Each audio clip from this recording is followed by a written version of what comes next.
जबकि सतगुरु रामपाल जी ने अपने सत्संग में काफिर के अंग में फरमाया है कि ढेड व्यक्ति उसको कहते हैं जो नीच कर्म करता है। नीच कर्म यानी शराब पीना, मांस खाना, धूम्रपान करना। कबीर परमात्मा जी अपनी वाणी में कहते हैं कि मांस खाए वो ढेड सब। ढेड यानी नीच आदमी, किसी जाति से संबंध नहीं है ढेड शब्द का। ढेड उसको कहते हैं जो नीच कर्म करता है, दूषित कार्य करता है। तो कबीर जी कहते हैं कि मांस खाए वो ढेड सब और मद पीवे सो नीच। मद यानी शराब, जो शराब पीता है वो नीच आदमी है। मांस खाए ते ढेड सब और मद पीवे सो नीच। कुल की दुर्मति पर हरे भाई राम कहे सो ऊंच। जो भगवान का भजन करता है वो चाहे किसी भी जाति से है, किसी भी धर्म से है, किसी भी वर्ण से है, वो परमात्मा के नजरों में ऊंच है। और यदि कोई ब्राह्मण जाति का या अन्य कोई क्षत्रिय जाति का, कोई वैश्य जाति का व्यक्ति यदि शराब पीता है, मांस खाता है, हुक्के का सेवन करता है या तंबाकू के रूप में बीड़ी, सिगरेट, अन्य नशीली वस्तुओं का प्रयोग करता है, तो चाहे वो किसी भी ऊंचे वर्ण का क्यों ना है, खानदान का क्यों ना है, वो परमात्मा के नजरों में आध्यात्मिक दृष्टि से ढेड व्यक्ति है, वो नीच व्यक्ति है। अब हुक्का पीने वालों को ढेड व्यक्ति की, नीच व्यक्ति की संज्ञा सतगुरु रामपाल जी ने क्यों दी है? क्योंकि हुक्का मोक्ष प्राप्ति के मार्ग में सबसे ज्यादा बाधक है। सबसे बड़ी कमी क्या है कि हमारा समाज अध्यात्म से परिचित नहीं है, कोसों दूर बैठा है। हालांकि हमारे देश में गांव गांव में गुरु है, नगर नगर में गुरु है। परमात्मा भी अपनी वाणी में कहते हैं भाई गुरुआ गाम बिगाड़े साधो, गुरुआ गाम बिगाड़े, और ऐसे कर्म जीव के ला दिए इब जड़े ना जाड़े। इस कदर इन नकली गुरुओं ने, पेट भर लोगों ने अपनी रोजी रोटी के लिए, अपने धार्मिक धंधे के लिए आत्माओं को उल्टे भक्ति विरुद्ध कर्मों के रंग में रंग दिया है।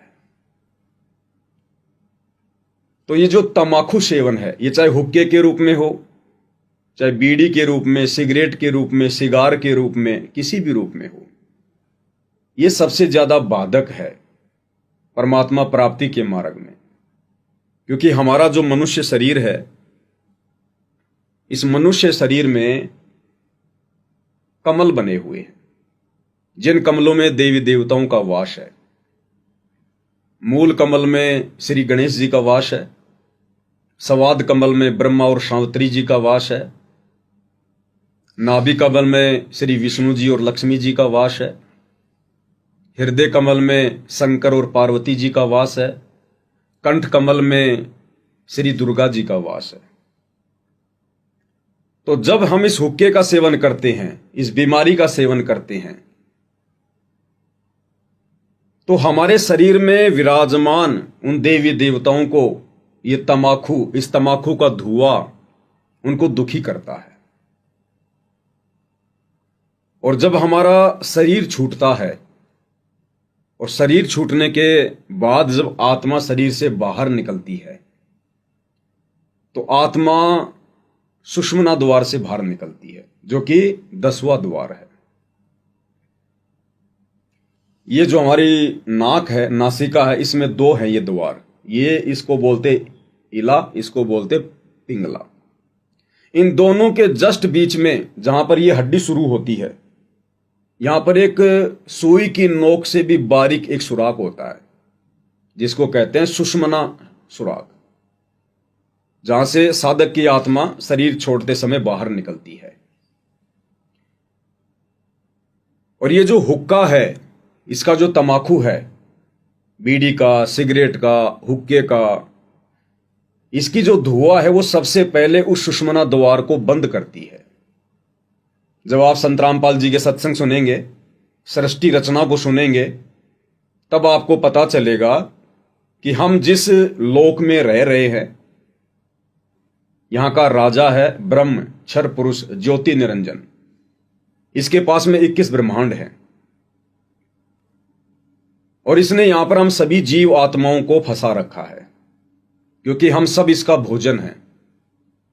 इसको परमात्मा कबीर जी की तरफ से प्रतिदिन 1 लाख आत्माओं के सूक्ष्म शरीर से निकली हुई जो वासना होती है, जो गंध होती है, उसको खाने का श्राप लगा हुआ है, जिस कारण से ये हमें फ्री नहीं होने देना चाहता और ये हमें बुराइयों में फंसा के रखता है, ताकि ये आत्मा मोक्ष प्राप्त करके वापस शतलोक ना चली जाए। इसलिए ये काल, ये ज्योति निरंजन, ये ब्रह्म, जिसको ब्रह्मा विष्णु महेश के पूज्य पिताजी की भी संज्ञा दी गई है, जो दुर्गा का पति है काल, ये ज्यादा से ज्यादा हम आत्माओं को इन बुराइयों में लिप्त रखता है। तो जो हुक्के का धुआं है वो हमारे सुषुम्ना द्वार को, 10वें द्वार को बंद कर देता है और फिर ये आत्मा अन्य 9 द्वारों से बाहर निकलती है दुखी होकर। 9 द्वार कौन से? हमारी आंख, नाक, मुंह, कान और 2 हमारे जो नीचे के जो हैं ये द्वार, हमारा गुदा द्वार और जो इंद्री है, जो पुरुष इंद्री है और जो स्त्री इंद्री है। तो आत्मा का जब सुषुम्ना द्वार बंद हो जाता है तो आत्मा तो शरीर से बाहर निकलेगी। तो आत्मा फिर 9 द्वारों से बाहर निकलने का प्रयास करती है। आपने देखा होगा बहुत सारे व्यक्ति जब मरते हैं तो उनका मुंह फटा का फटा रह जाता है। इसका मतलब मरते समय आत्मा मुख द्वार से बाहर निकली है। और जो गरुड़ पुराण है उसमें विस्तार से लिखा हुआ है कि जब आत्मा शरीर से बाहर निकलती है और वो जिस द्वार से बाहर निकलेगी तो फिर वो आत्मा अगला शरीर कौन सा धारण करेगी, उसमें साफ साफ लिखा हुआ है। बहुत सारे व्यक्तियों की आंखें फटी की फटी रहती है, यानी आत्मा आंखों से बाहर निकल रही है। किसी के नाक से बाहर निकलती है, किसी के मुंह से बाहर निकलती है, किसी के कानों से बाहर निकलती है। कोई व्यक्ति जब मरता है तो उसकी लैट्रिन निकल जाती है, यानी आत्मा उस समय गुदा द्वार से बाहर निकली है। तो वो 84 लाख योनियों में जाती है आत्मा। यानी जिस व्यक्ति की आत्मा 10वें द्वार सुषुम्ना द्वार से बाहर नहीं निकलती है और शरीर के अन्य 9 इन दरवाजों से बाहर निकलती है, वो व्यक्ति सीधा लक 84 में जाता है।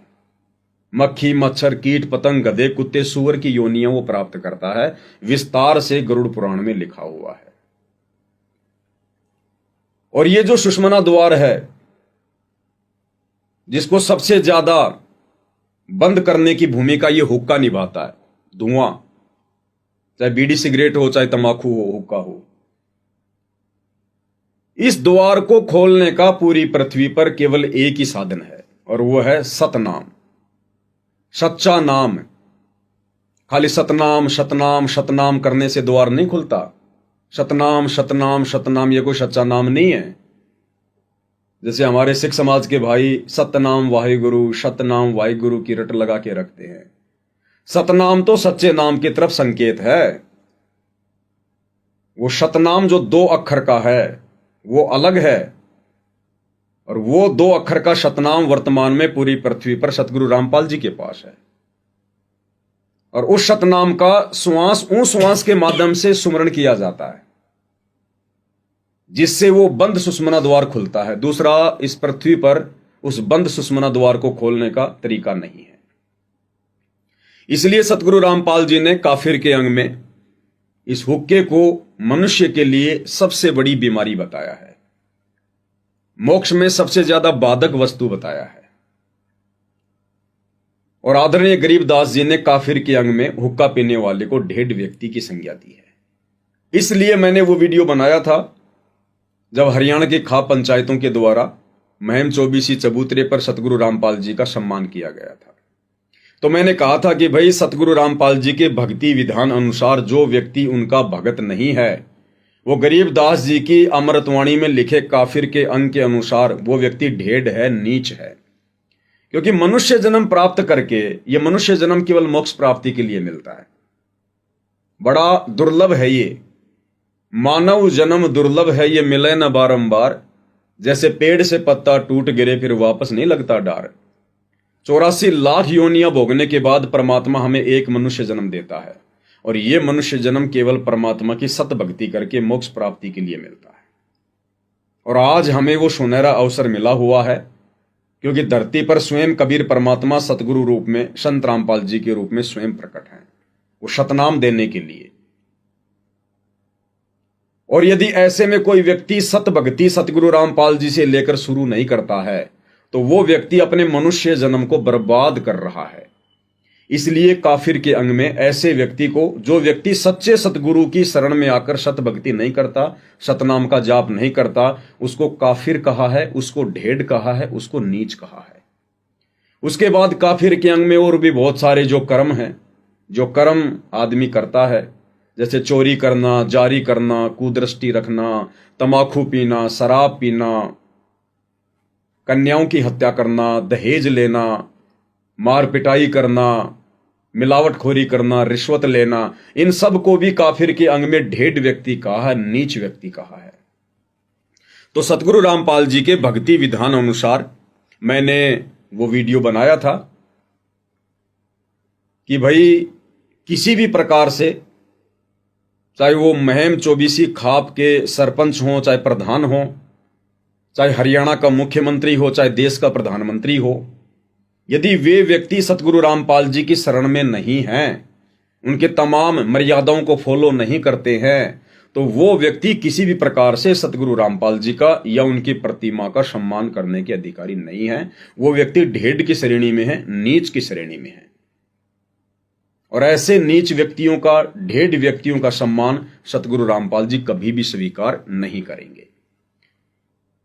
तो इस बात को लेकर जब वो वीडियो ज्यादा वायरल हुआ तो सतलोक आश्रम मैनेजमेंट हरियाणा वालों ने उन खाप पंचायत के प्रधानों के साथ मिलकर एक कॉन्फ्रेंस की। उस कॉन्फ्रेंस में सतलोक आश्रम के काफी लोग थे और उन लोगों में एक हरियाणा का स्टेट कोऑर्डिनेटर अमन गोदारा भी था। स्टेट कोऑर्डिनेटर का मतलब होता है पूरे हरियाणा की संगत का मार्गदर्शन करना।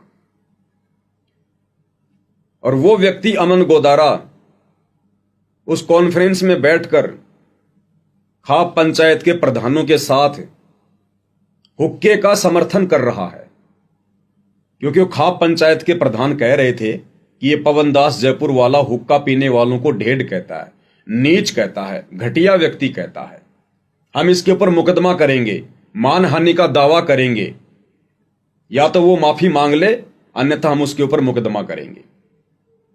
तो ये बातें बैठे बैठे वो सतलोक आश्रम के मुख्य लोग अमन गोदारा सहित सुन रहे थे। उन लोगों ने एक बार भी उनको बीच में ना रोका ना टोका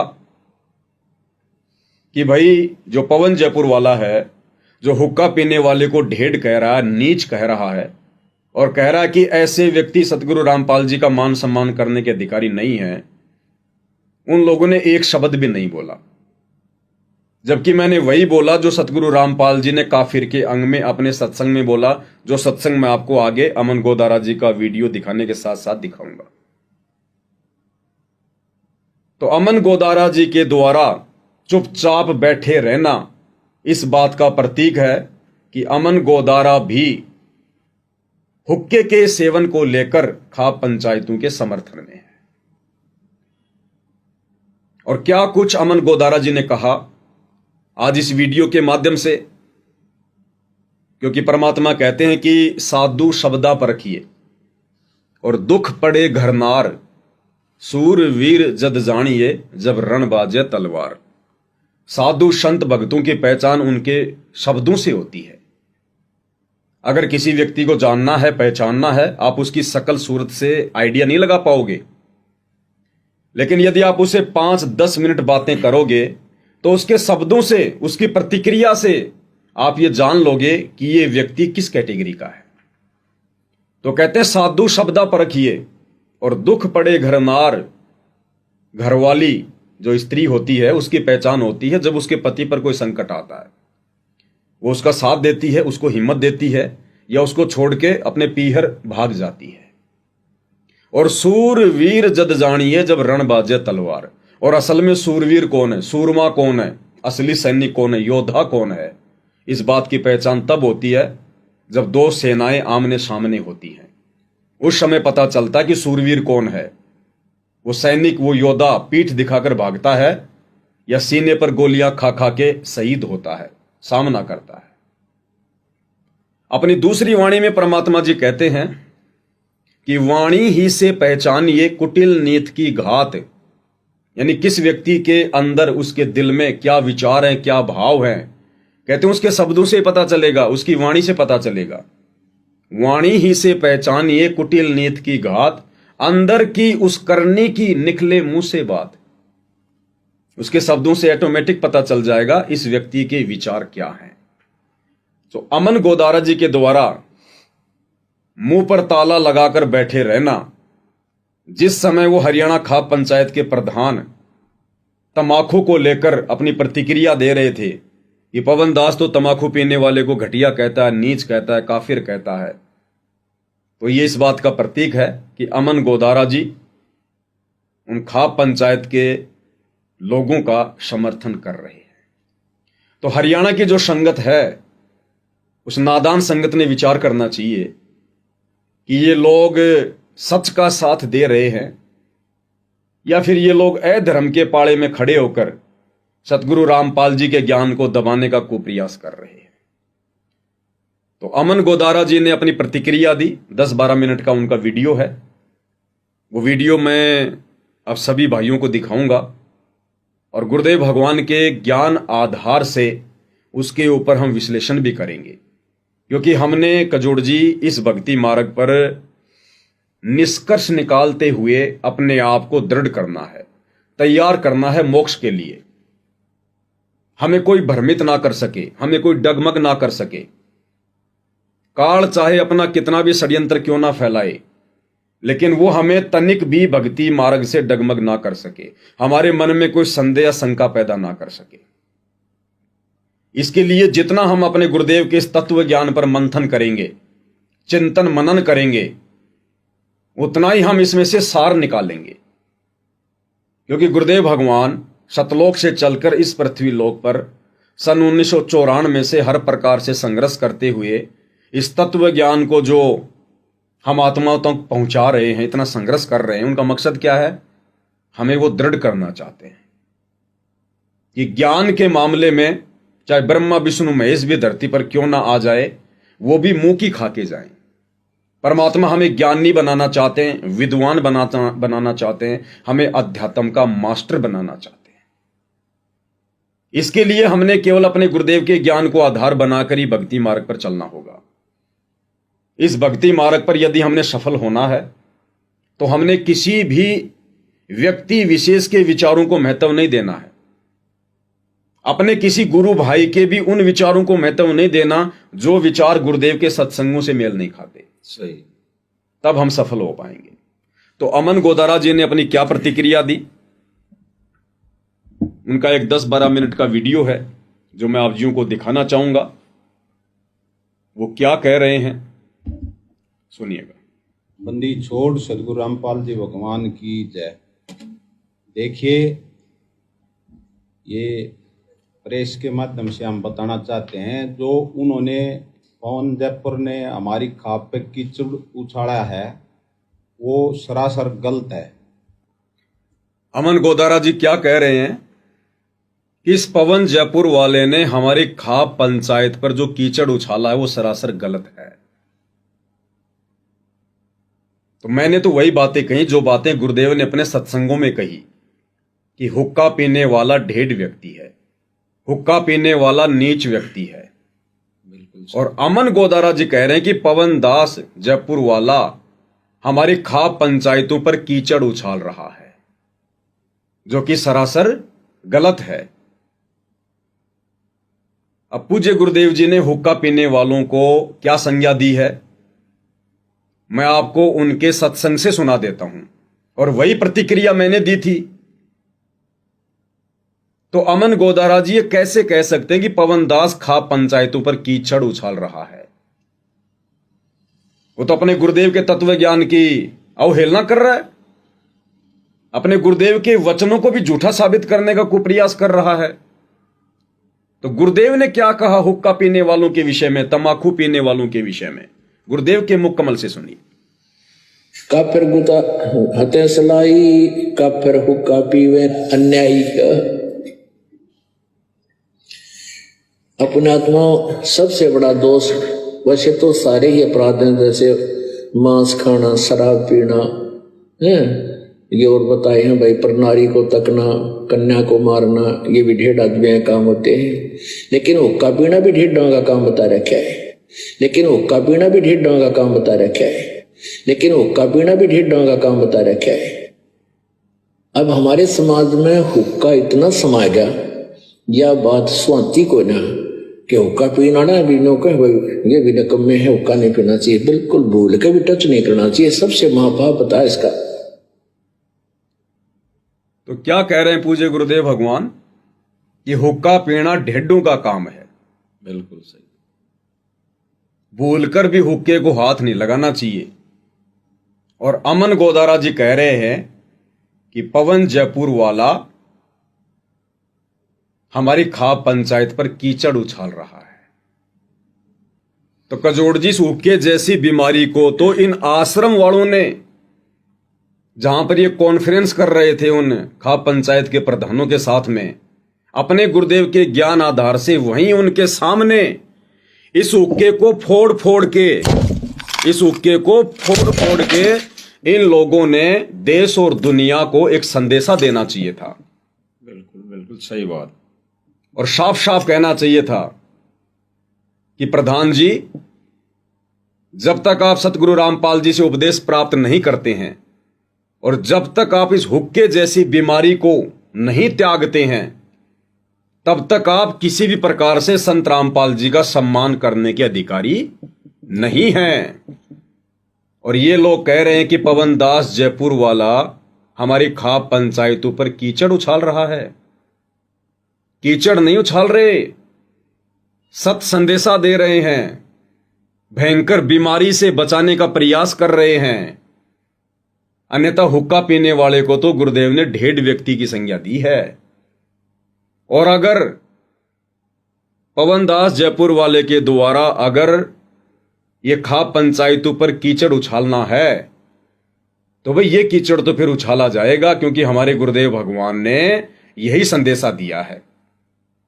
तो अमन गोदारा जी जो मर्जी कहें, हमने तो देश और दुनिया को संदेशा यही देना है कि भाई ये खाप पंचायत पर कीचड़ उछालना नहीं है, बल्कि लोगों को संदेशा देना है। संदेशा जयपुर ने हमारी खाप पे कीचड़ उछाला है वो सरासर गलत है। गलत नहीं है। जयपुर ने हमारी खाप पे कीचड़ उछाला है वो सरासर गलत है। गलत कैसे? जयपुर ने हमारी खाप पे कीचड़ उछाला है, ये तो भयंकर बीमारी है, वो सरासर गलत है। पवन जयपुर ने हमारी खाप पे ये तो पूरे भगत समाज ने तोड़ तोड़ के फेंक देनी चाहिए। सरासर गलत है। तो अमन गोदारा जी क्या कह रहे हैं कि पवन दास जयपुर वाला तो ये बात कह के कि हुक्का पीना ढेड आदमियों का काम है, हमारी खाप पंचायतों की बेइज्जती कर रहा है, कीचड़ उछाल रहा है। जबकि ये कीचड़ तो मुझ पवन दास से पहले इस अमन गोदारा ने उछालना था। इसकी जिम्मेदारी बनती थी अपने गुरुदेव के ज्ञान आधार से, लेकिन वहां ये अपनी जुबान पर ताला लगा के बैठा रहा।